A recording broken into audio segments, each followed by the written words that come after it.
الحمد لله وحده الصلاة والسلام على من لا نبي بعده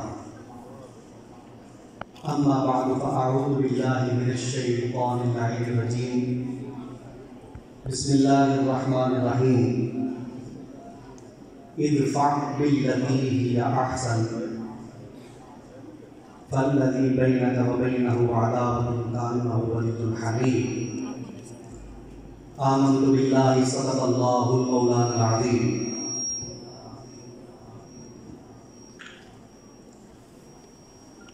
معزز مہمان گرامی قدر محترم ڈاکٹر بدر صاحب، ریلیجیس اسکالر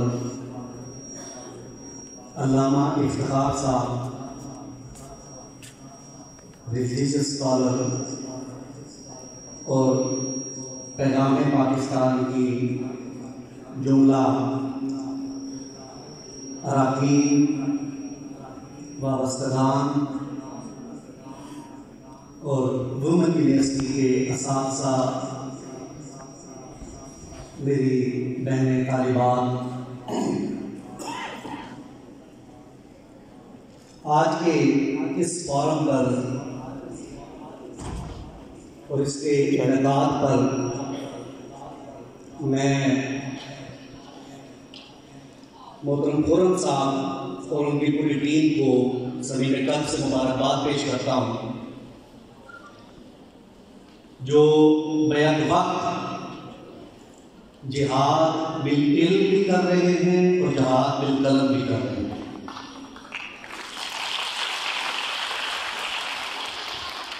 اور یہ وقت کی اہم ضرورت بھی ہے. تو اس موقع پر میری تو حیثیت ایک میں سمجھتا ہوں پچھلے مکتب کی سی ہے، جہاں اتنے بڑے بڑے اساتذہ علماء موجود ہوں، مگر میں اپنی ذہنی سطح کے مطابق اپنی کم علمی اور کوتاہ نظری کا اعتراف کرتے ہوئے جو اس ٹاپک کے ریلیٹڈ چیزیں ہیں جو میری سمجھ میں آتی ہیں وہ یہاں میں ذکر کر دوں گا. جو موضوع مجھے اس فورم کے لیے دیا گیا وہ ہے promotion of interfaith and intrafaith harmony in the light of سیرہ. کیونکہ میرا اس پر ریسرچ ورک بھی ہے انٹرفیتھ ہارمنی پر. میرا تھیسس تھا جس کا عنوان تھا پاکستان میں غیر مسلموں سے معاشرتی برتاؤ، جس پر میں نے بڑی محنت کی ہے اور اپنے ٹائم میں نے گراس روٹ لیول تک جو انٹرفیتھ ہارمنی سے ریلیٹڈ جو پریسٹ تھے پاکستان، نان مسلم جو مائنورٹیز تھیں، جن میں سے فرسٹ مائنورٹی جو ہے وہ کرسچن آتے ہیں، پھر اس کے بعد ہندو آتے ہیں، پھر پارسی ہیں، پھر احمدی ہیں اور دیگر سارے. میں نے ان کا ذکر تفصیل کے ساتھ اپنے تھیسس میں کر دیا.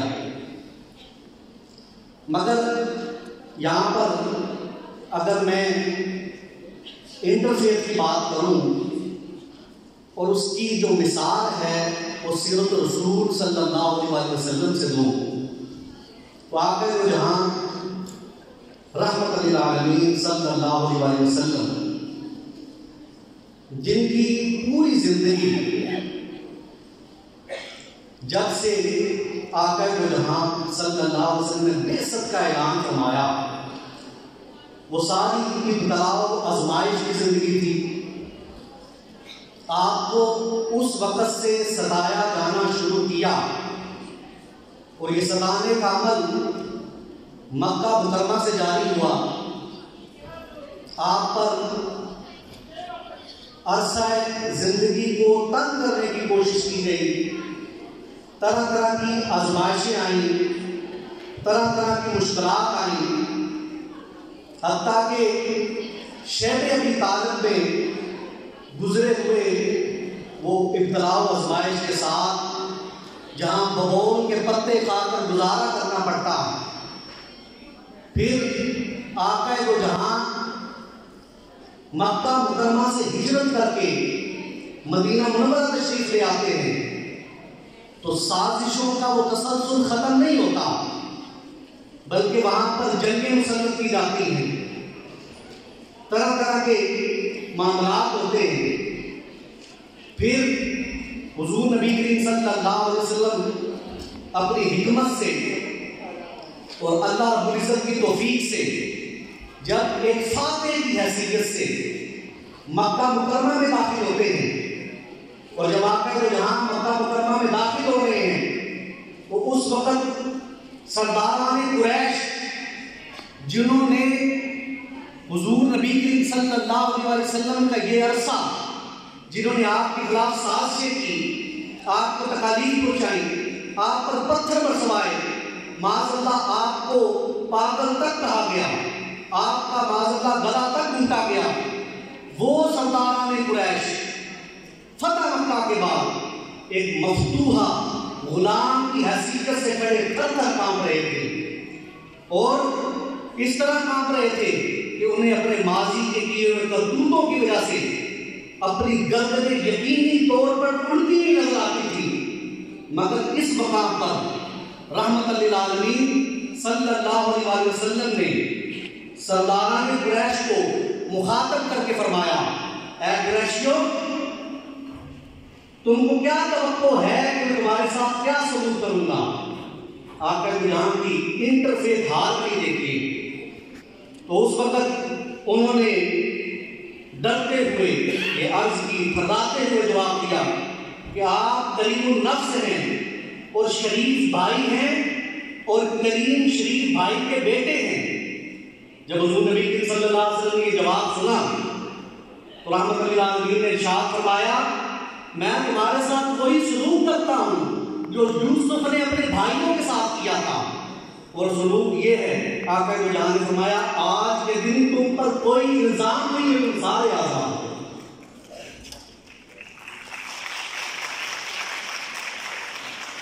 تو یہ حضور نبی کریم صلی اللہ علیہ وسلم کی انٹرفیت آدمی تھی۔ پھر اس انٹرفیت آدمی کو آقا جو جہاں نے اپنے اقوال اور افعال سے اتنا مضبوط کیا کہ یہ سلسلہ حضور نبی کریم صلی اللہ علیہ وسلم پر ختم نہیں ہوتا، اس سے بھی آگے بڑھتا اور آگے بڑھتا ہوا اسلامی ریاست کے حکمرانوں تک پہنچتا ہے۔ پھر حضور نبی کریم صلی اللہ علیہ وسلم نے اپنی زندگی میں جو انٹرفیت ہارمنی کے طور پر جو غیر مسلموں کے جو خون کی ممانعت اس طرح فرمایا اگر کوئی کسی غیر مسلم کو قتل کرتا ہے، اس کا خون کرتا ہے، تو جواب میں غیر مسلم جو ہمارے ذمہ ہیں، جو ہماری اسلامی ریاست کے رہائشی ہیں، ان پر اگر کوئی خون کرتا ہے تو جواب میں وہ بھی قتل کیا جائے گا۔ ان کا قتل مسلم نصرانی قتل به، یہ بہتی شریف کی حدیث ہے۔ پھر فرمایا اگر دیت کے طور پر مسئلہ حل ہوتا ہے خون کا تو اس پر بھی فرمایا دیت الیہودی والنصرانی وکل ذمہ مثل دیت المسلم، فرمایا کہ یہودی اور نصرانی کی جو دیت ہے وہ ایک مسلمان کی دیت کے برابر ہے۔ اس کو مصنف ابن الرزاق نے روایت کیا۔ پھر جو اگلی حدیث مبارکہ آ رہی ہے اس پر انٹرفیت ہارمنی کے معراج دیکھیے کہ آقا دو جہاں نے اپنی زندگی میں ہی غیر مسلموں کے ساتھ تعلق کو اتنا مستحکم اور مضبوط فرما دیا کہ آقا دو جہاں نے فرمایا کہ الا من ظلم معاہدا، اس حدیث مبارکہ میں حضور نبی کریم صلی اللہ علیہ وسلم نے مسلمانوں کو متنبہ کرتے ہوئے یہ کہا کہ اگر تم کسی غیر مسلم شہری کے ساتھ اسلامی ریاست کے تم زیادتی کرو گے تو قیامت کے دن میں وکیل کے طور پر غیر مسلم شہری کی وکالت کروں گا۔ تو کیا فرمایا الا من ظلم مہاجرا امن تقصه او كلفه فوق طاقته او اخذ منه شيئا بغير طيب نفس فانه حجته يوم القيامه. اس کو سنن ابی داؤد میں روایت کیا.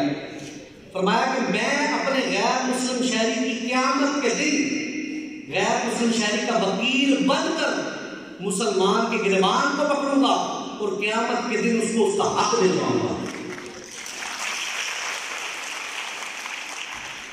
واقعہ دو جہان کی انٹرفیت ہارمونی کا کمال دیکھیے اور معراج دیکھیے. پھر میں نے عرض کیا یہ جو تسلسل ہے یہیں پر ختم نہیں ہوتا, اس سے بھی آگے بڑھتا ہے.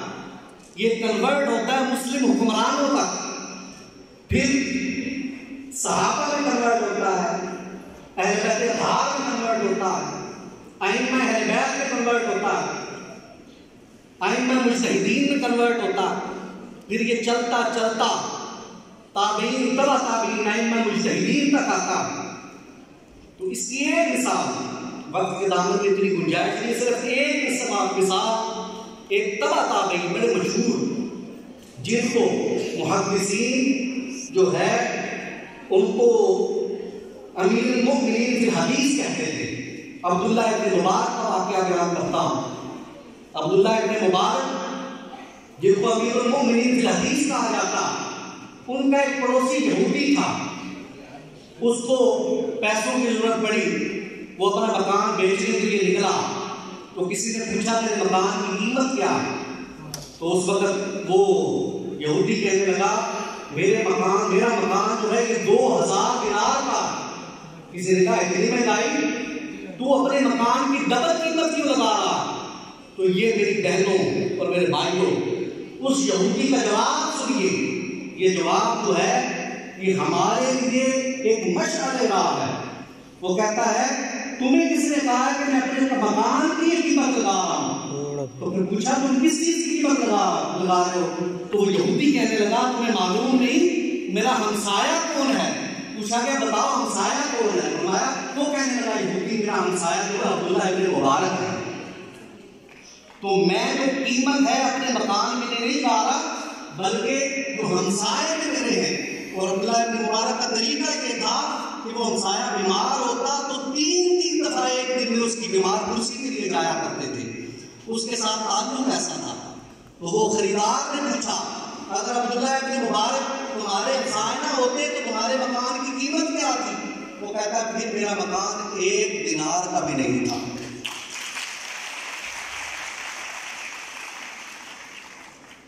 تو ہمارا جو نفس مسئلہ اور آج کے اس فورم کا جو مدعا ہے وہ انٹرفیتھ ہارمنی نہیں.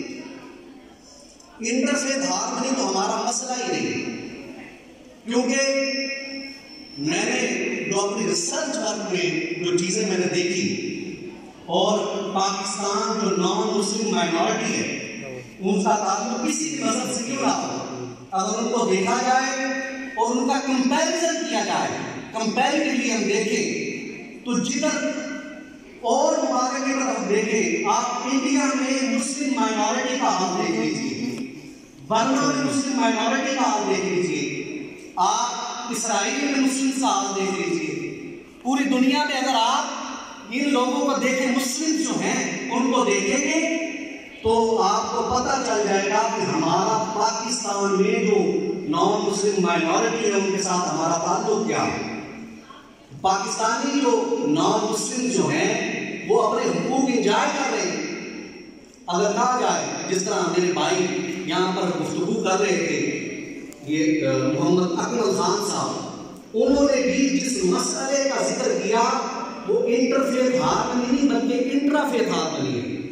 ہمارا مسئلہ انٹرفیتھ ہارمنی نہیں ہے.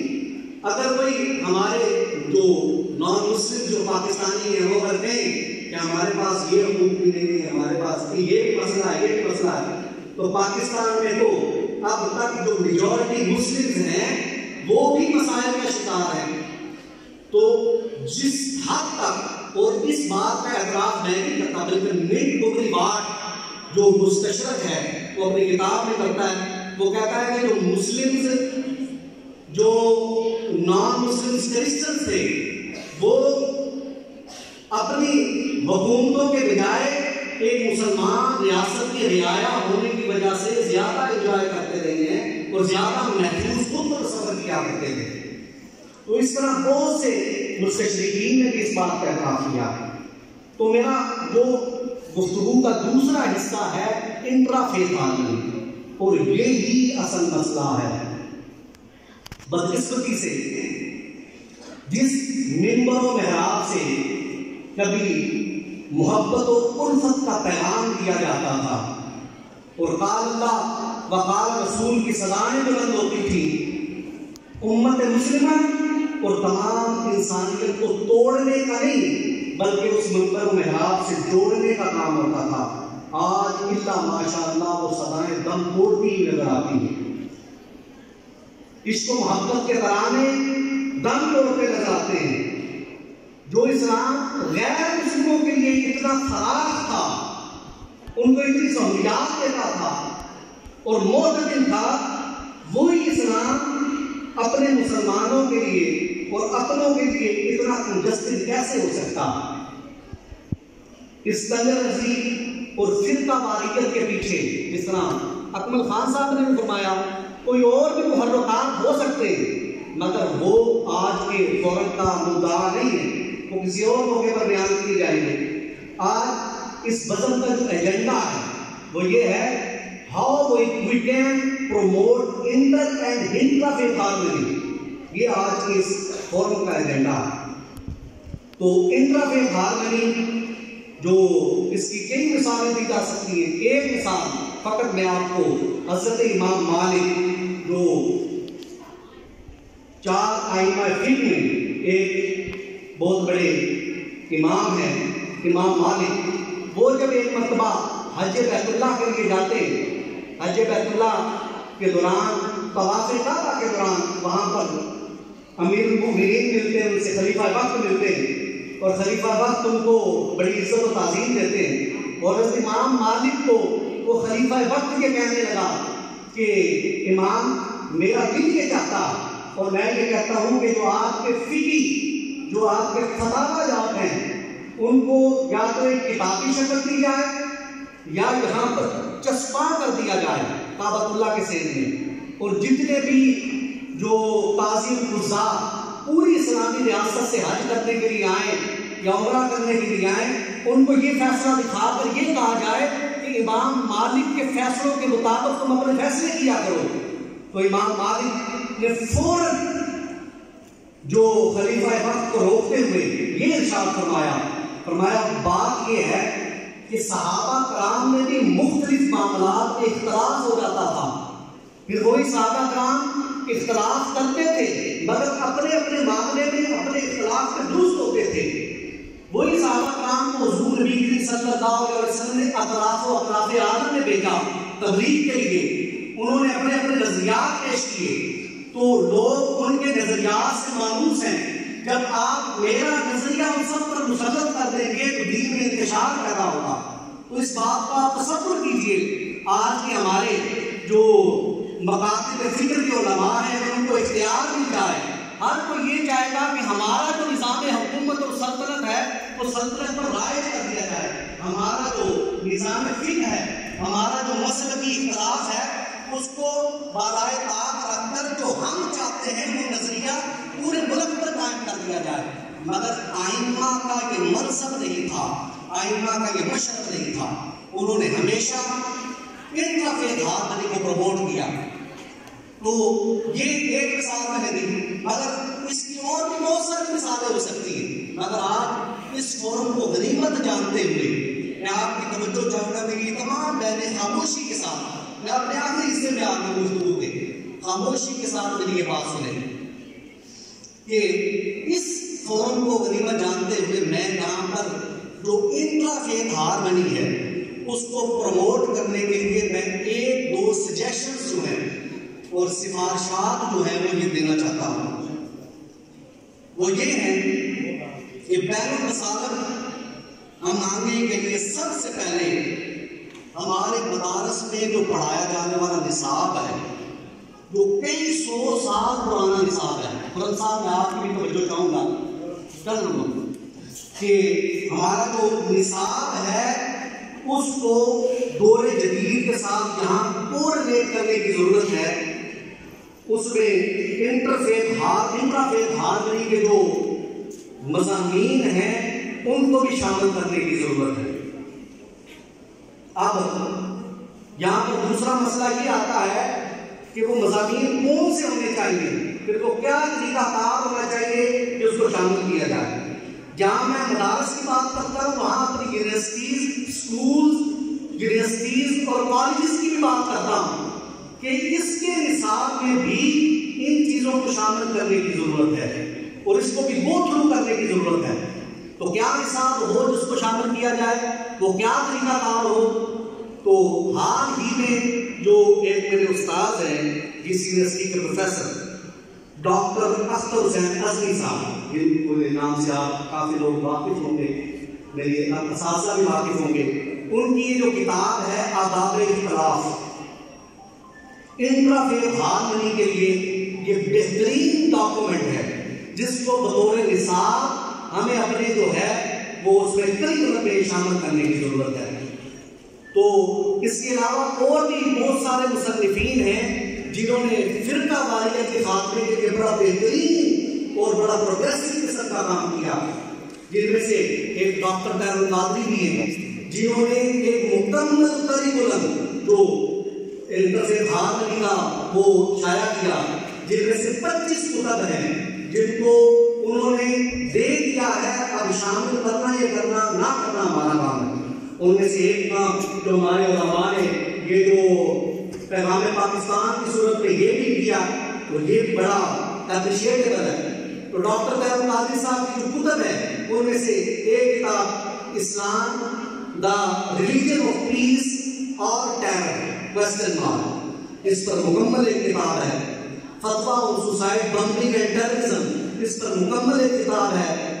دا سپریم جہاد، اس پر مکمل ایک کتاب ہے. اسلام اور لو اینڈ نان وائلنس، اس پر ایک مکمل ایک کتاب ہے. اسلام اور مرسی اینڈ کمپیشن، اس پر مکمل ایک کتاب موجود ہے.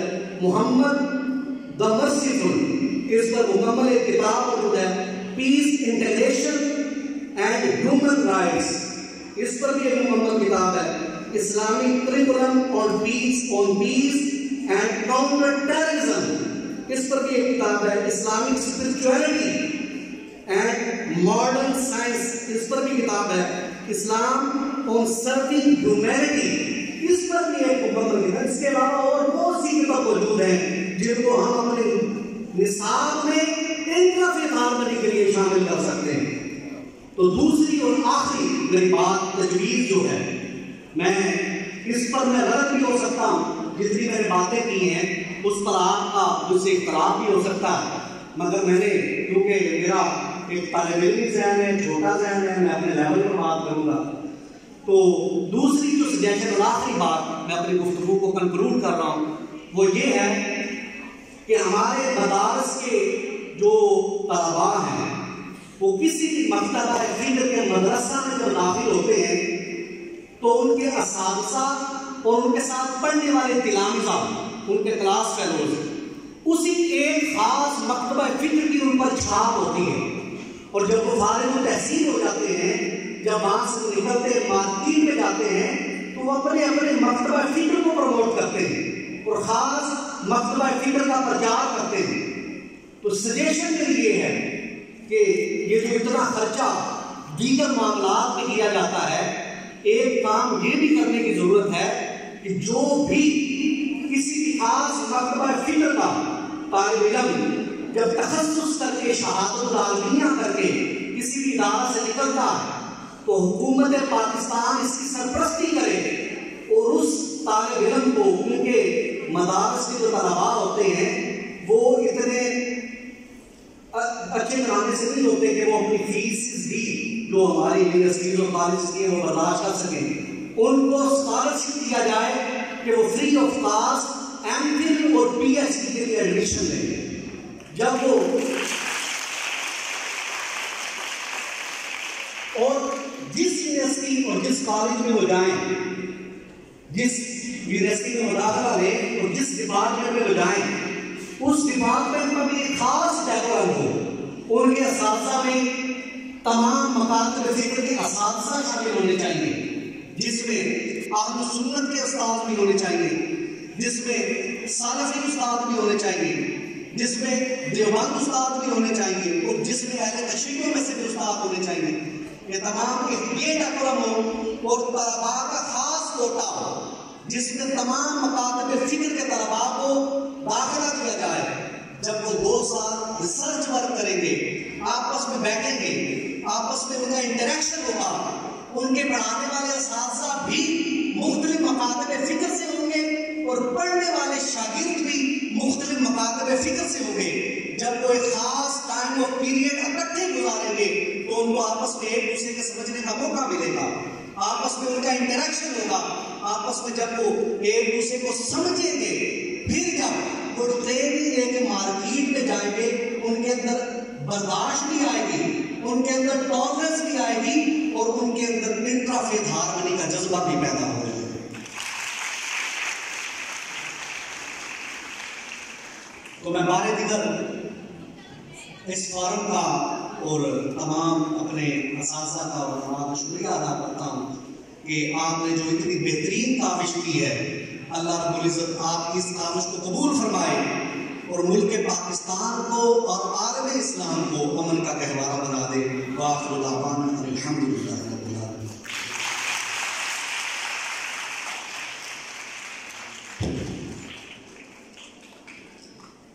نہایت سینسٹیو اور امپورٹنٹ یہ موضوع تھا، intra faith and inter faith harmony.